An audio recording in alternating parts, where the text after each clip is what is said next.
ভিতর আমি প্রধান দুই দলের দৃষ্টি আকর্ষণ করতে চাই যে আমাদের দাবি দাওয়াগুলোকে আপনারা শুনে নিন,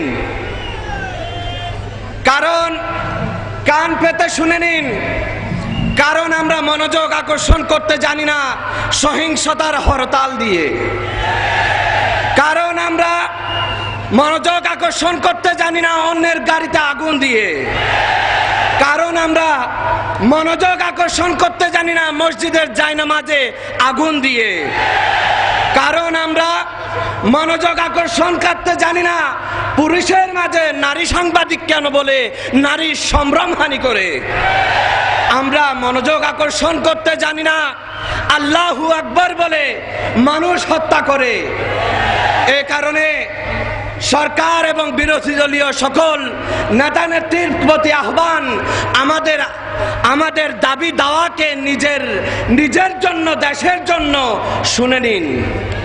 মুআজ্জাজ হাজিরিন, আমি আমার বক্তব্যের শেষ পর্যায়ে একটি প্রশ্নের উত্তর আপনাদের সামনে তুলে ধরব, যে প্রশ্নের সম্মুখীন আমি হয়েছি, যে আহলে সুন্নাত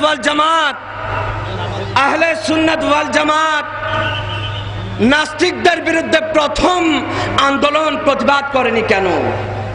তার জবাবে বলতে চাই যে আহলে সুন্নাত ওয়াল জামাতের কোন ইমামের বিরুদ্ধে গণধর্ষণ, লুটতরাজের কোনো অভিযোগ নেই।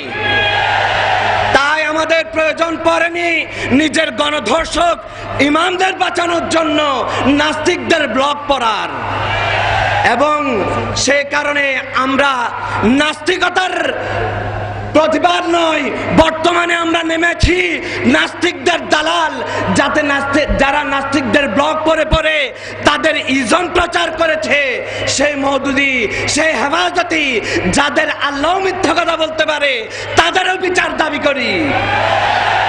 এই আহলে সুন্নাত ওয়াল জামাতের দাবি সময়ের সাথে সংহতি প্রকাশ করে ধর্মপুর দরবার শরীফ থেকে, আমার মুর্শিদের তরফ থেকে আপনাদের সাথে একত্রতা ঘোষণা করে ওই ওয়াহাবি মওদুদিদেরকে জানিয়ে দিতে চাই যে সাবধান হয়ে যাও, হোসাইনিদের জুলফিকার এখনো খামের ভিতরে।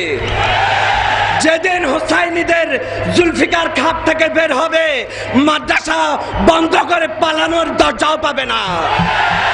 এই প্রত্যাশা রেখে ঢাকায় এর চাইতে বড় সমাবেশের প্রত্যয় রেখে আপনাদের কাছ থেকে বিদায় নিচ্ছি। আসসালামু আলাইকুম ওয়া রাহমাতুল্লাহি ওয়া বারাকাতুহু।